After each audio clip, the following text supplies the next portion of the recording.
যাস কেন, অভিমান কি কারণ? তুই গাল ফোলালে গোমরা মুখে ভাল লাগে না তখন।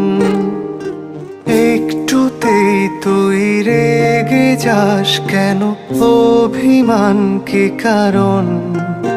তুই গাল ফোলালে গোমরা মুখে ভাল লাগে না তখন।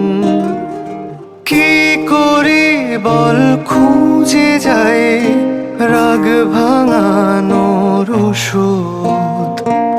এবার না হয় জানলাটা খোল, প্রেমেরা নেমে আসুক। এবার না হয় দরজাটা খোল, শাহরুখ ঠোঁটের